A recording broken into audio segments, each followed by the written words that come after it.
Okay, aloha Hawaii, and welcome to Behind the Mask in Hawaii. This is just, this is not my background by any stretch of the imagination, but I found myself in this pandemic, this time that we find ourselves in, and I found myself like having these 4-hour conversations with some really good friends, and then we hang up the phone and it doesn't go any further. And I thought, well, these are really good friends, and maybe a lot of people out there are feeling the same way we are, and it was just worth sharing our conversations. We want to just kind of reach out and hear some voices back at some point. You know how this works um, with YouTube. View, click, comment, and we'll just see where it goes from there.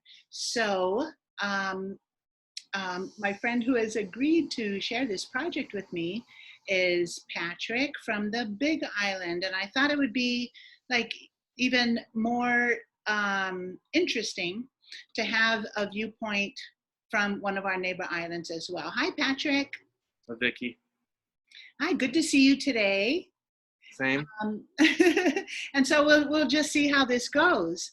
I think first and foremost on a lot of people's minds, and it's been on the news lately. I had another 4-hour conversation with somebody else this morning about let's just rip the Band-Aid off and go straight to unemployment. Okay. Because I think the numbers indicate, right, Patrick? The numbers indicate that I am not alone in this. I read some figures yesterday. I think it's cresting right about between. It depends on which source you're reading, but it seems to be like it's between 34 and 39% on the islands right now, which is unheard of. I had to do some follow-up research, and I think right before the pandemic hit, we had one of the lowest unemployment rates in the country. Right. And now we're pushing right around 40%, and it's very interesting to say the least to see this all transpire in less than a 2-month period. Well, we can talk about the numbers and then talk about the unemployment office. So Absolutely. The numbers would indicate, which as soon as I heard that, how many people had filed for unemployment and that we have the highest per capita. Hawaii has a lot of hardworking people. I mean, these are, a good percentage of them, I'm sure, never expected not to go to work one day. And then not to have options on top of that. Everything is, closed down. Yeah. It's just, those are the numbers now. I was just talking to somebody this morning that, I applied before there was 8,000. Yes. It was unheard of at that time. Our company decided to furlough very early on, and we're very dependent on visitor industry. So when that looked like there was no light at the end of the tunnel, pretty quickly they were, they had to shut it down. So I was one of the earlier ones. Me too. Business fell off. I remember the day, March 13th. Everything canceled within that 24-hour time period. Right. We're not talking about immediate cancellations. We're talking months out, due to the travel restrictions. And, March 13th was a very interesting day for me. I was in denial that day. Then to watch that happen so quickly, watch several cancellations, watched my other employer basically put everybody out as well. And, March 13th will always be in my mind. Yeah, March 23rd. So, so the numbers grew pretty rapidly. Mm-hmm. And then we have an unemployment office that was uh, just not equipped or did not anticipate any increase, obviously, and just could not respond to all the applications and Yes. then shut down. Now, I want to share something with you that I don't know if a lot of people have been paying attention or to what extent, but you know, I keep seeing our governor go on the news and he's saying that they've paid out over $200 million the first month and then $200 million the second month. Based on, I know a few people, but I have not met anyone that has been through that process successfully.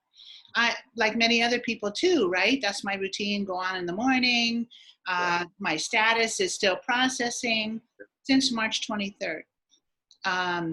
So when he goes on and says $200 million plus $200 million, actually totaling about 500 million, man, I'm just not seeing it. And then to still have the lack of response online, Yes.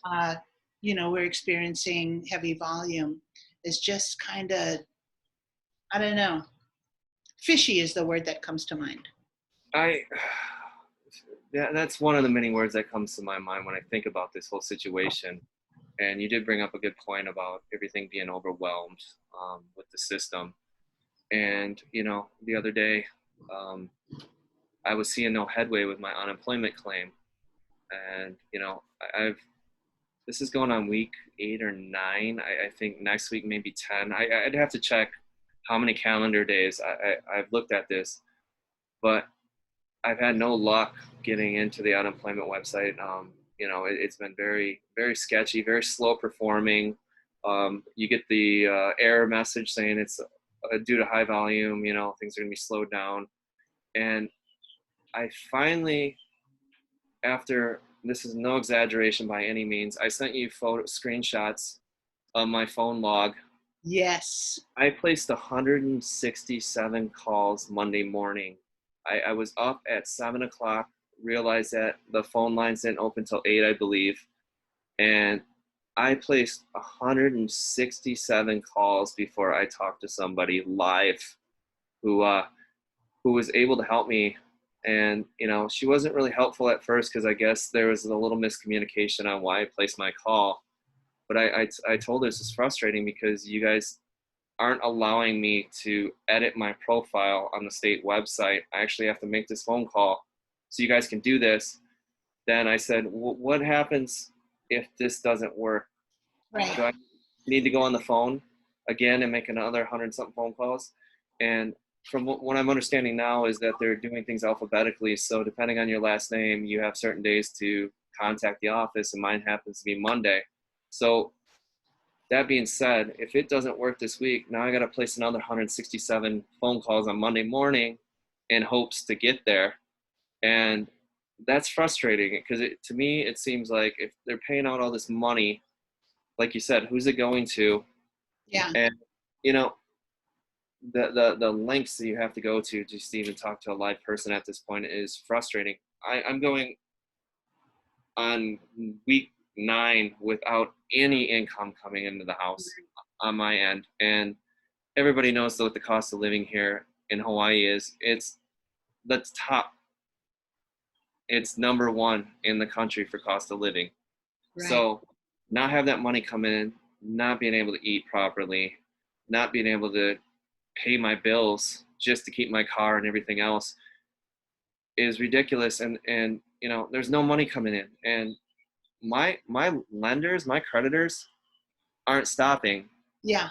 Like, you know, I was watching the news, and a lot of these creditors are, you know, if you call them and make arrangements for them, they'll stall your loans out, and you know, they'll give you a 3-month grace period.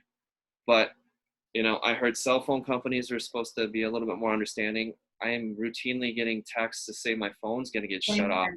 My internet service, everything. I'm getting this from one of the 3 major cell phone companies.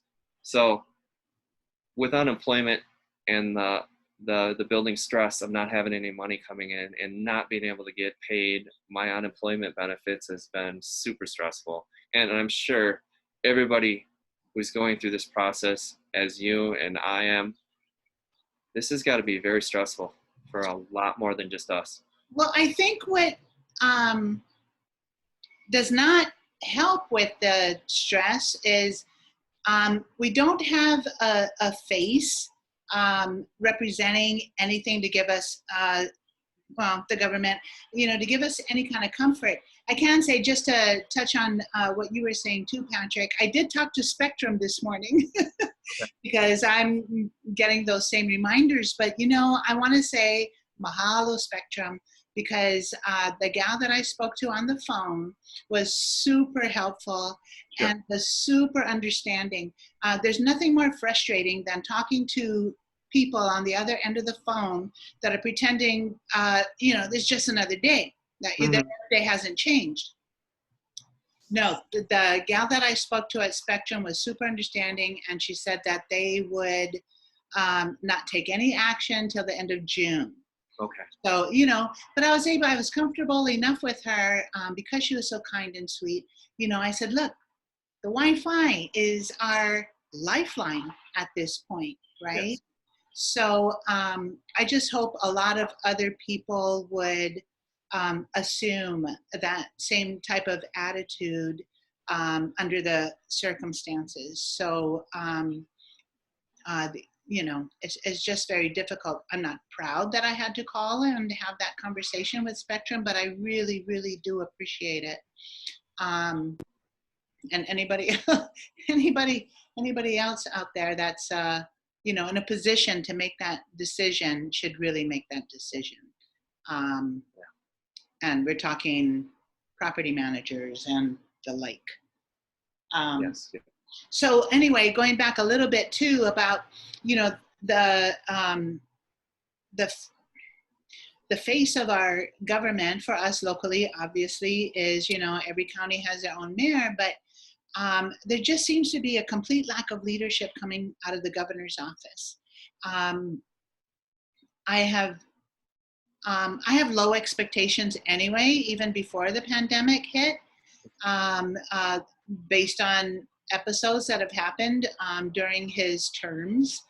But man, he could have redeemed himself with this, just to step up and act like, took this seriously. I don't see him taking this seriously at all. With his track record with the missile scare thing. Yeah. For me personally, I was surprised he was reelected. Under no circumstances should he have been reelected. And you're a far better person than I am, because whenever I see him on TV now, I have to shut off the TV because the frustration is mounted so firm in my brain right now with this guy that I can't even stand to hear his voice. And I'm usually a pretty politically active person, and to have this frustration constantly build within me, I've had to separate myself from social media because that anger, that stress that I was getting just from watching this incompetent leader. Right. Spin his, this guy just wags his tail and spins around in circles and repeats himself.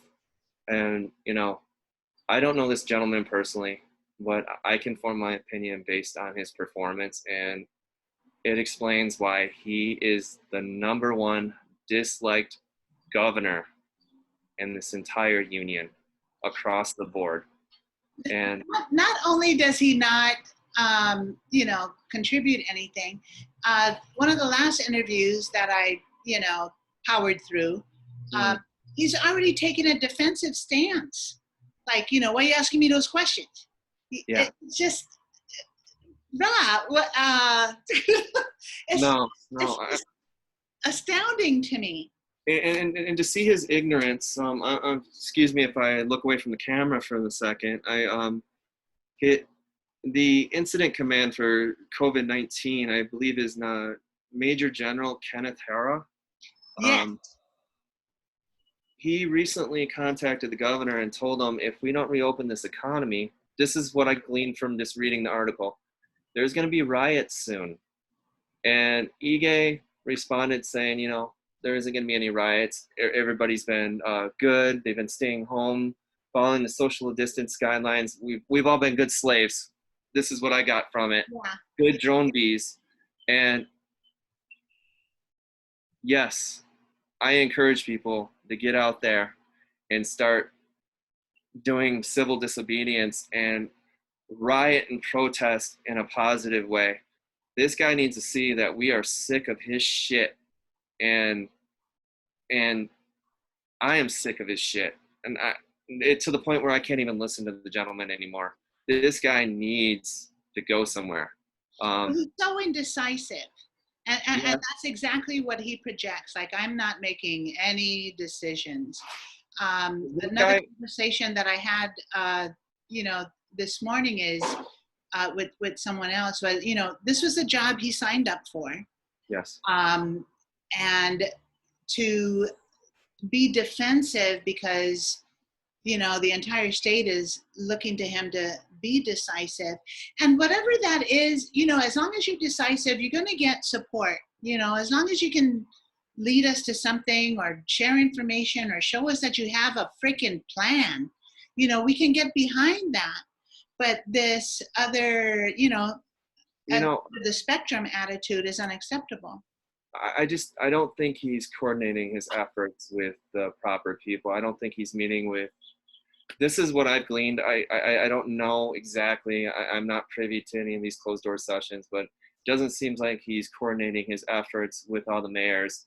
And I understand the mayors, the municipalities are under the leadership of EGAY, but you're getting all these conflicting stories with Caldwell, and Victorino is another one I can't stand either. I just think they're all lame ducks right now, and they were caught with their pants down. And Right. I'm thankful. I'm thankful for this opportunity because it is exposing the ineptitude of our local leadership. And Yeah. I hope this lights the fire under the asses of all of us. And we remember this stuff come November and election time for these various leaders, because I don't care which party you represent, as long as you're willing to make changes that are necessary.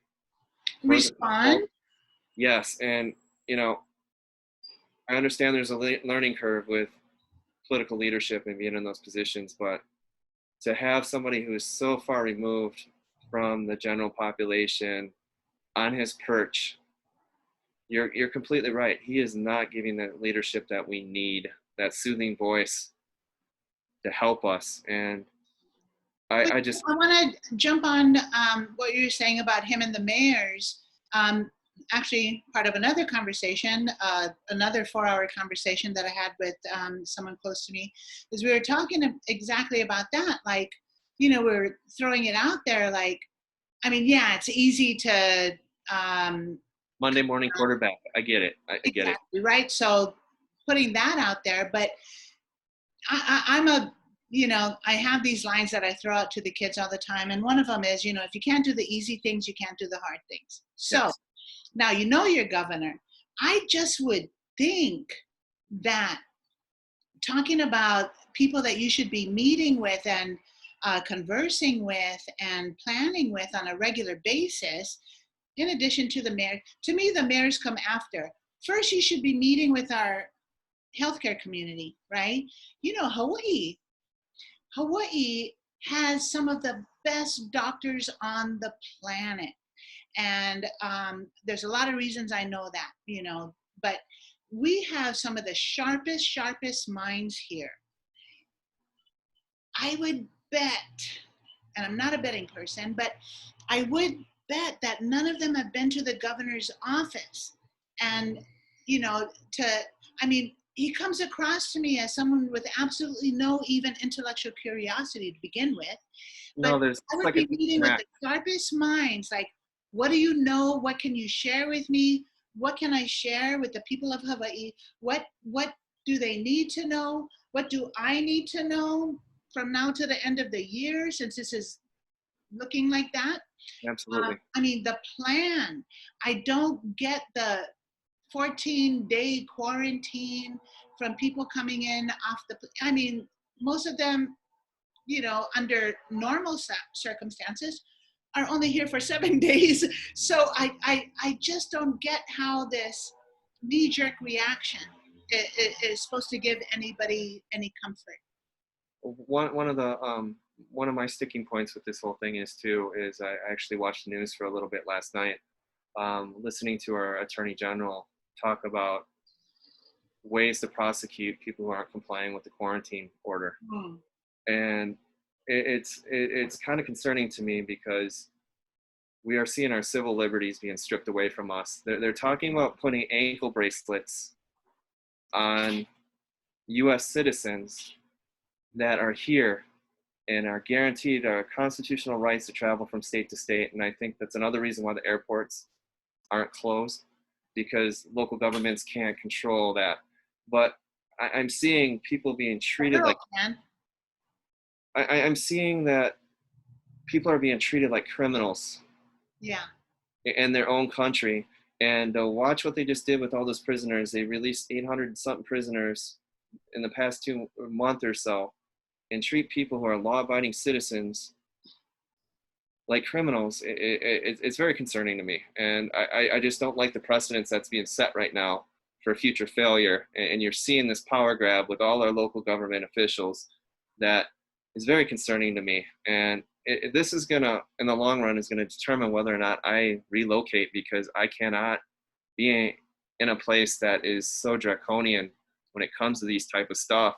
And this has been another just a forethought issue with me. And this is all gonna be taken into consideration when it comes time to move or just get out of here. And I'm watching this unfold, and it's a very scary time for me. People are willing to exchange the illusion of safety for their rights. And this is, if anything, this should be a compelling reason to go out and vote when the time comes, because this is some scary shit that a lot of us never would have thought would happen in our lifetime.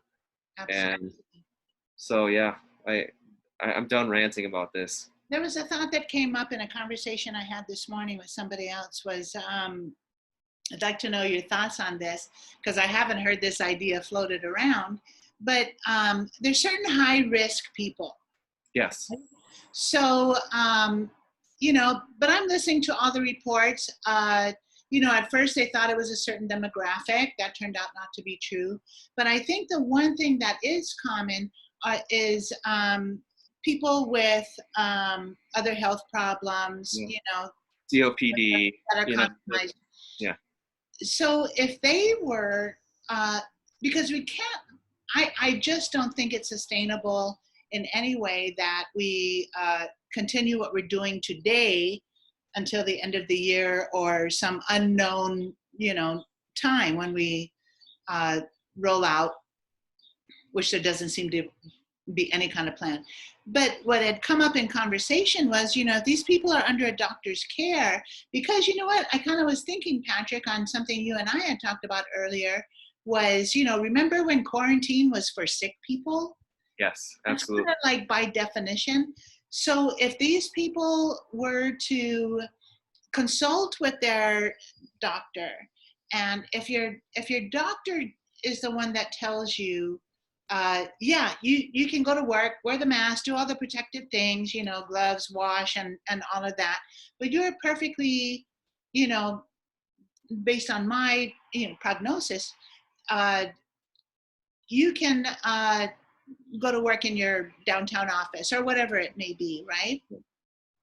But I think at this point, without a vaccine, I think your personal doctor is in a position to make that determination for you. What do you think?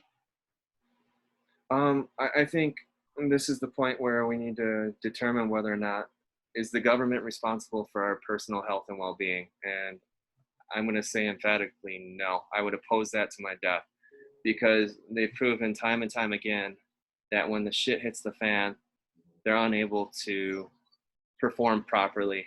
Yeah. And I don't want an organization who can't even take care of their unemployment bugs and the highways and the infrastructure. I don't want them to be responsible for my personal health and well-being. Right. So to answer your question, I think anybody who's at risk should take their responsibility in their own hands and quarantine themselves if they are in that at-risk population, because to tank an entire economy based Right. on something that isn't as lethal as they put it out to be. When they originally sold this quarantine shit, they sold a 2-week program to flatten the curve. And at some points, I question whether or not they understood what flattening the curve meant. Anyways, some people, there seems to be differing opinions on the internet, and this is another reason why I stepped away from social media, is that people think flattening the curve is going to eliminate the disease entirely. It is not. What we're doing is we are slowing the spread of it down to set ourselves up for a second wave, for future lockdowns. I can't even call this a second wave because we haven't even got the first wave under control.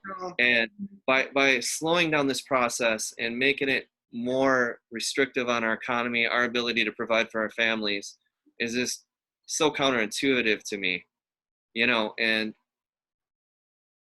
I understand partially why they're doing it, because a lot of Hawaii's demographics, their family structure is they're multi-generational families in one household. I understand that.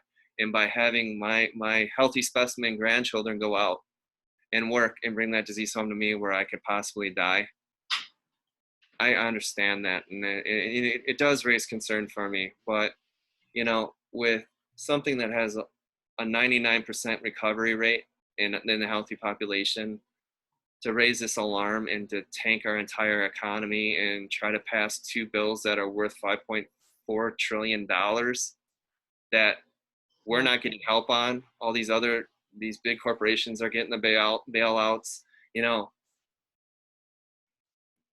It just doesn't make sense to me. And back to the quarantine issue, I just think it's time for us to take responsibility for our own health and well-being. Start eating healthier, start getting outside, getting sunlight, lead a more active lifestyle, participate in those behaviors that raise your immune response to things such as COVID-19 or anything else, the common cold. Get out there and be active. By telling me to stay home, I was an active person. I was out there. Tell me to stay home and lay on my bed 24 hours a day, and I can't even go to the beach and get sun. I can't sunbathe. I can't be active. That's just set me to be up to sick more than what I was. And prior to moving here, I was sick every flu season. I had the flu. Since I moved here, I've only been sick a handful of times because I'm more active. The weather's more conducive to being outdoors. And I don't want to take the vaccine for COVID-19. I don't think that should be forced on me, because this is something that isn't like measles, mumps, rubella, typhoid, anything else, polio, that had vaccinations for. It's not like that. And we are years away from a vaccine. I know they keep saying it's right around the corner and they're doing human testing and they're bypassing all these FDA rules. But to find a solid one, a vaccine that I would be comfortable with my grandparents and my parents taking, we're years away from that, feasibly. I want to go back to something you and I have spoken about previously, and that is, your body, especially after a certain age, you just know your body. Yes. I can tell you, I have never had a flu shot. Me neither. I refuse. I refuse to get a flu shot. I just didn't get, I just didn't trust. And I'm not a paranoid person, like so many you see on social media. I'm not paranoid by any stretch, but I just didn't think I needed it. And then what I resented even more was having that shoved down my throat. Like, no, you just have to. My son and I, many have referred to us as medical miracles, but it's just we have a really good immune system. It's something that we're conscious of. It's something that we work on. And we just know our bodies. And then, you find out after, those early years when the flu shots first came out, that, it doesn't protect you from the flu anyway, and how the strains work, and it just wasn't, why are you making me do this? I know my body. I don't get the flu. I can't remember, honey. Do you remember the last time we were sick? We just don't get sick. Yeah, I've always been proactive too, like prior to traveling back to the mainland or internationally with the flu. And I'm gonna bring up another point that's related to where I'm going with this. Uh-huh. Is there's a swab that you can rub in your nose. I forget exactly what it's called right now, the prescription name, but if you start to exhibit symptoms of the flu, you can put this culture inside your nose, and it slows down or even it shortens the length of the flu that you happen to contract. And I take that religiously when I go back to. I'll call my doctor, ask for the prescription, and I apologize for not remembering the name of the prescription, but I call my doctor prior to traveling, and I get one of those and I carry it with me. And I know if I start to feel like shit, that's when I do it. And it's helped, shorten any illness that I've had related to that. And what I was saying too is right around the time this COVID-19 thing was starting to surface, I was in Asia. I was in Thailand, the Philippines, and all this stuff. And being in Hawaii, being exposed to international travelers during the festive season, and with these studies that are starting to come out now, I think we were already exposed to COVID-19 over the festive season. Right. And I exhibited a lot of the symptoms that are related to it. And even further substantiate that, to kind of validate what I was saying, is I recently signed up, and I'm waiting for the response, the National Institute of Health serosampling project that they're doing across the country to see who's been exposed and has antibodies in their system. One of the prerequisites is with the survey that they give you prior to approving you, is they ask you, were you officially diagnosed with COVID-19? No, I was told it was flu symptoms by a physician. It's upper respiratory infection. No diagnosis was given related to that. And so I'm hoping they approve my application for this, so I can have some closure with this and some validation that this has actually gone through the islands way earlier than they're saying. And it just, the testing wasn't available for it at that time. And for us to be exposed to this late November through early January, then they shut down in March. That's another reason why this is such a sore point with me right now, because we were already exposed to it up to 5, 6, 7 months ago from all the international tourists. Well, not only that, but it's interesting that you mentioned that, because I've had a lot of conversations about this as well, Patrick. I've had a more than usual amount of family and friends that said that they were like bedridden at the end of November. Yes. Like whole families. Yes. So when this whole thing surfaced, I've had a lot of them circle back and say, "Wow, I had that in November." I mean, all the symptoms that they're talking about. So I don't think that we're getting all the information, that's out there to be shared. Well, it's interesting that you say that as well, because a lot of the diagnoses that have been going across the country are more self-diagnoses anyways. When you go to testing center and you tell them you have these symptoms, they're like, oh, it's COVID-19. So what's to say that going back to us knowing our bodies better than anyone else, better than the government would, to say that I had those symptoms back in January that did have me bedridden. I felt like I had the classic symptoms, like, I had muscle fatigue. My eyes were tired and sore. I'm very fatigued. I couldn't even look in the light. Then it went from nausea to diarrhea to me feeling 100% better at the end of the week. Then 3 days later, I have another relapse. Then the relapse went from feeling the same symptoms I had the week before, then going to feeling like I had a weight on my chest with this dry cough for almost a month. And I had this in January, which means I was exposed to this. I had it in the first week of January. This means I was exposed to this. If the serosampling comes back to support my claims, I was exposed to this over Christmas time, which puts us right at festive. So that is my hypothesis. I'm not a scientist, I'm not a doctor, but knowing how my body reacts to certain things, I'm willing to bet that I was exposed to this late Right. December. Right. Because you got to think about it, the incubation period is anywhere between 2 days and 14 days, 16 days or whatever. It changes constantly, but I guess the consensus is right around 2 weeks is where, you know, where this thing starts to, speed up. So I'm gonna stick with my story and say I was exposed to this over Christmas time, Yeah. and and I think you're in good company with that, actually, Patrick, because I have heard from many people that express that. So, and I've been in the room with all of them, and and, I just don't get sick. We keep joking about, we need to take a serum from my mom yeah, because, my mom is a super medical wonder, marvel. Yeah, and my mom is 83 this year. mhm, Super healthy. She's not a, but see, that's the thing, right?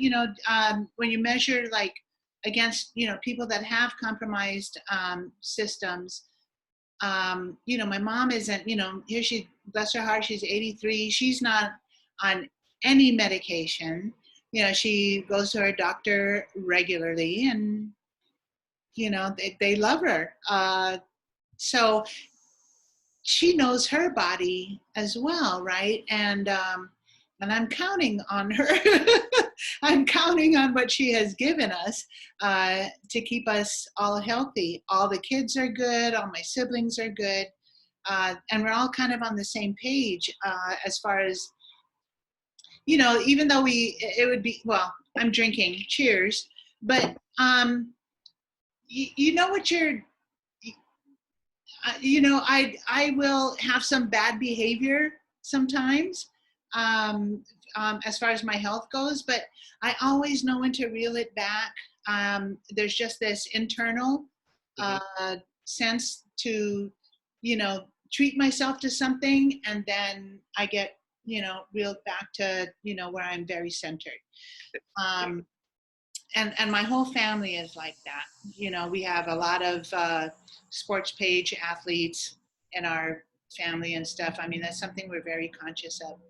Uh, so it's just really difficult to be treated like, but I want to be safe too. I'm 60, and so I'm very conscious of, what they told us. I was high risk in those early days, but I do want to behave.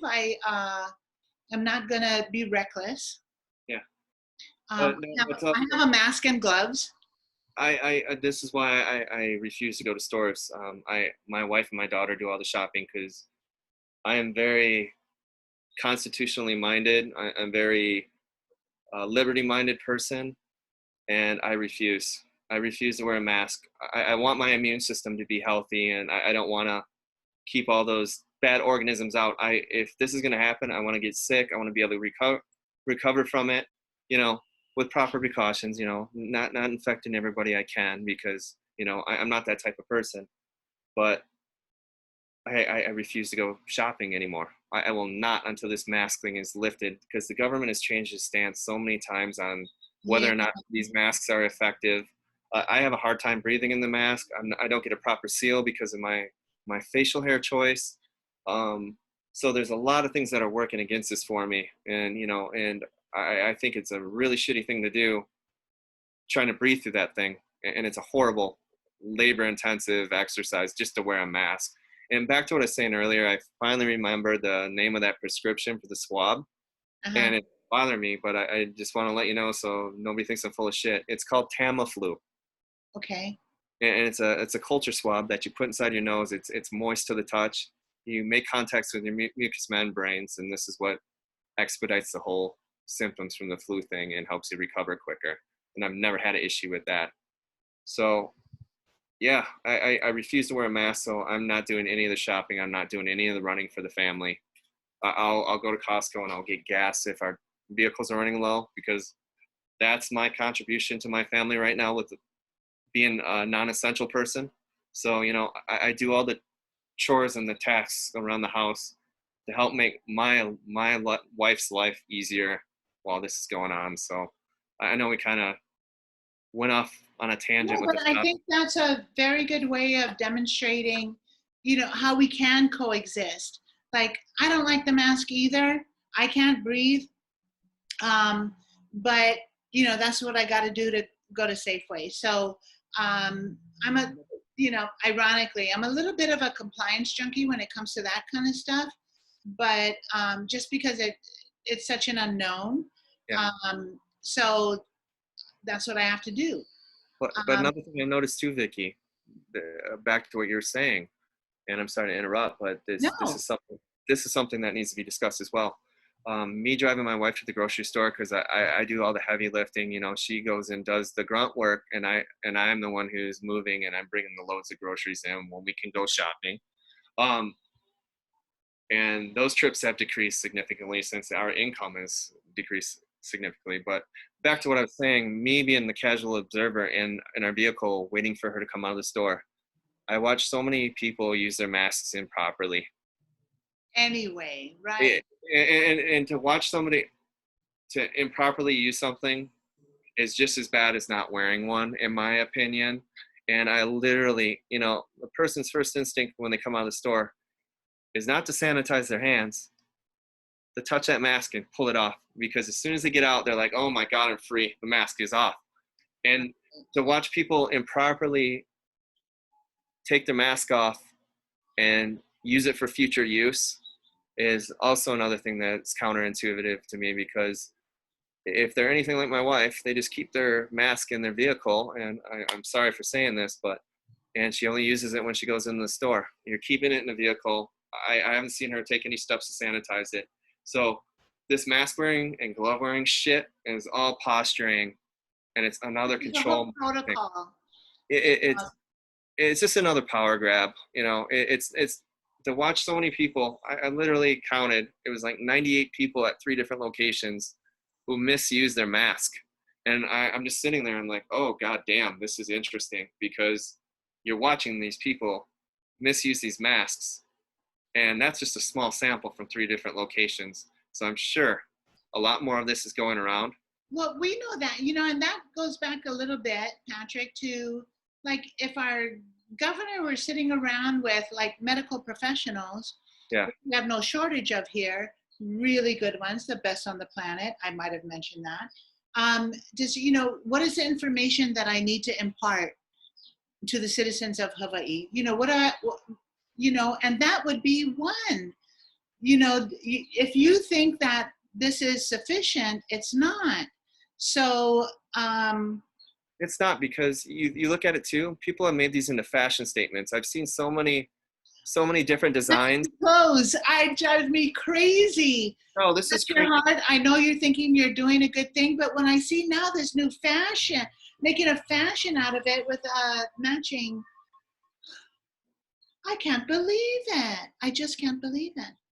There's so many things, Vicky, that begs to be investigated even further. And I would have more respect for Governor Ige if he were to flat out say, you know what, guys, Lieutenant Governor Josh Green is correct. We need to start reopening more aggressively, because this stuff is, we've met the federal guidelines twice. We've met the threshold twice in the last month. And, for him to, he would get a whole bunch of respect from me as a citizen, as a voter, if he were to say, you know what, guys, this has gone on long enough. We need to turn this back on you. You need to take responsibility for your health and your well-being. Right. I would have, I wouldn't change my opinion about him 100%, but he would have respect in my book if our leadership were to say, you know what, we need to turn the responsibility back on the citizenry, Yeah. and have them take accountability for their own health and well-being. Right. And that would score huge points for me. And, I think this would end a lot of this nonsensical behavior that's going on between our leaders right now, if he were just to step up and grow a set and say that. I think a lot more people would have respect for him at this point. That conjures up a image that we were talking about him earlier today, which I'm not going to share right now. But it alludes to a lack of a lot Yeah. on his part. So we're at, I'm going to keep us at 45 minutes today. Okay. And only because I want to save, we have so much more to talk about, but I'd like to. I feel like we've accomplished a lot. I think so. Even So though we I'm going to say goodbye for now, or do you want to end with a? No, I can't do a Shaka. It's just not in me. But I would like to thank you for this opportunity, and whoever's watching this, just let you know that, we're just common folk. We're just working multiple jobs just to survive here in the state of Hawaii. And, Right. I feel your pain. I'm sure Vicky feels your pain. My family feels your pain. And, just keep your head up. And if you want somebody to talk to, whatever, feel free to reach out to us, and Right. I would love to hear other people's accounts about this, because just me being in my own personal bubble with the 3 people I live with isn't enough to feed that hunger that I have for knowledge and for community. So, I care about you all. I'm not being selfish, but I think people should be very mindful of what's going on here, because it's a lot scarier and a lot more burdensome than some would give thoughts to. So, I thank you, Vicky, for this time. And I'm with you on all of that, Patrick. I can't thank you enough. And I'm hoping, that this provides some kind of forum for people comfortable enough to share their views, their frustrations, their, like I have tons of conversations, and we talk about a lot of solutions that are not out there in mainstream, but, just a place where you can share those things that, we're not getting it from where we hope to. I mean, the legislator in my area has been completely invisible for over a decade. So has Harry that's the Kim. answer. Harry Kim just recently spoke. This guy's been laissez-faire and absentee, and I understand, because he's in that risk category. He's an older gentleman, and I don't know what his health history is, but he finally chimed in the other day, and he's super restrictive with this reopening. He's actually counterintuitive with this, and he's using his experience with the civil service as making him an authority figure. And this guy I was actually kind of surprised to see he resurfaced. Yeah. But a lot of people would feel the same. Mm-hmm. Yeah, and there's a lot of that lack of authority and leadership. I don't even want to say authority, because that was the wrong application with this, but a lack of leadership, a lot of lack of comforting the voters. And I share your pain, and we definitely have to spend more time just discussing that topic at hand. So if you want to stick to the 45-minute time limit, let you know that For now. Yeah, it's one last thing I want to part with is I've noticed there's been a huge polarization in this country, with people like me who are more willing to trust myself, trust my ability to take care of my own health and well-being and my family's health. And I want to reopen this economy. I want things to be back to where this was before the power grab. But with the polarization is, certain people will attack me and my personal point of view, because they say you don't give a shit about anybody else but yourself and your business that's failed, whatever. No, I can care about other people and still want to be independent and not have to wait 10 weeks without any form of income coming in my house. I'm responsible for me. You should be responsible for yourself, and take that accountability and stop blaming other people for wanting to be out there. It's time to start voicing. So that being said, Vicky, thank you so much. I appreciate you, and I look forward to our next talk. Likewise, Patrick. So, ahui ho. Aloha. I won't do the shaka, but aloha. Love you. Okay. Bye. I'm going to stop. Right.